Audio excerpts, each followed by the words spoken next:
ஆறு எவ்வளவு மாசுபட்டிருக்கிறது என்பது மாசுபட்டிருக்கிறது இருக்கிற விவசாயிகளுக்கு தெரியும். அந்த கிழவரப்பள்ளி அணையில பெங்களூர் பகுதியிலிருந்து வரக்கூடிய அந்த கழிவு நீர் சாக்கடை கலக்கிறதுனால அந்த தண்ணி அங்கிருந்து கேஆர்பி டேமுக்கு வந்து அங்கிருந்து இந்த பகுதியில தென்பெண்ணை ஆற்றில கடந்து வந்து அது மாசுபட்டிருக்கிறது காரணமாக பெரும்பான்மையாக இருக்கக்கூடிய தென்னை விவசாயம், லட்சக்கணக்கான தென்னை மரங்களை கொண்டிருக்கக்கூடிய இந்த காவேரிப்பட்டினம் ஒன்றியம் அந்த கழிவு நீரால் மாசுபட்டு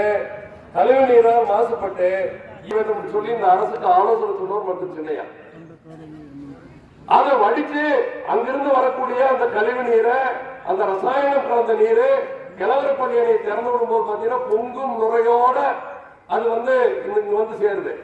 இங்க இருக்கிற பெரியவர்கள் மாதிரி வயசுல மூத்தவங்க, சம்பத்தையா போல் இருக்கிற செல்வன் போல் இருக்கிற வயதில் மூத்த பெரியவர்களுக்கு உங்களுக்கு தெரியும், ஒரு 50 ஆண்டுகளுக்கு முன்ன இந்த தென்பெண்ணை ஆறு எப்படி போயிட்டு இருந்துச்சு, தண்ணி போயிட்டு இருந்துச்சு.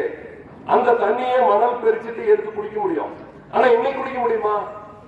சரி, இந்த தலைமுறையில இதை மருத்துவர் சின்னையா போன்றவர்கள் கேட்டு அந்த கழிவுநீர் கலப்பதை தடுக்கலன்னு சொன்னா என்னைக்கு என்ன ஆகும்? அடுத்த தலைமுறை என்ன ஆகும்? இன்னும் ஒரு 50 ஆண்டுகள் கழிச்சு வெறும் சாக்கடை நீரா வரும். அந்த சாக்கடை நீரை குடிக்கிறதுக்கு பயன்படுத்த முடியாது, விவசாயத்துக்கு பயன்படுத்த முடியாது, அழிஞ்சு போயிடும். இதை பாதுகாக்க வேண்டும் என்று சொல்லக்கூடிய ஒரு உன்னதமான அற்புதமான ஒரு தலைவரை நாம் இந்த கட்சியினுடைய தலைவராக பெற்றிருக்கிறோம். சரி, இதை போய் பார்த்தா மட்டும் போதுமா? அந்த கலப்படத்தை வந்து தடுக்கணும்னு சொல்லி சொன்னா மட்டும் போதுமா?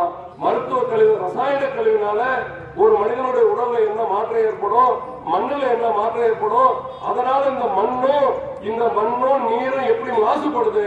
அப்படி மாசுபடக்கூடிய மண்ணையும் தண்ணியும் நாம பயன்படுத்திட்டு வந்தோம்னு சொன்னா அதில் விளையக்கூடிய விளைபொருளுக்கு அதில் விஷம் சேர்றது, காய்கறியில விஷம் சேரும், தேங்காயில விஷம் சேரும், இந்த மக்கள் வாழ முடியாம போயிடுன்னு சொல்லி மருத்துவர் சின்னையா அவர்கள் அதுக்கு ஒரு நிபுணர் குழுவை வச்சு ஆய்வு பண்ணி அங்கிருந்து வரக்கூடிய கழிவு நீரை சுத்திகரித்து தென்பெண்ணையில் விடுவதற்கு என்ன வழிங்கிறது வந்து மருத்துவர் சின்னையா அவர்கள் நிச்சயமாக அந்த திட்டத்தை நிறைவேற்றுவார்கள்.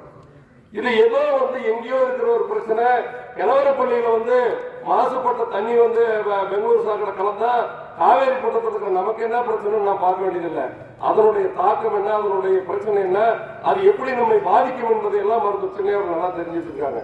இதை ஏன் இந்த இடத்துல சொல்றேன்னு சொன்னா, இந்த தென்னை மரம் வச்சு 50 வருஷம் ஆகுது, 60 வருஷம் ஆகுது.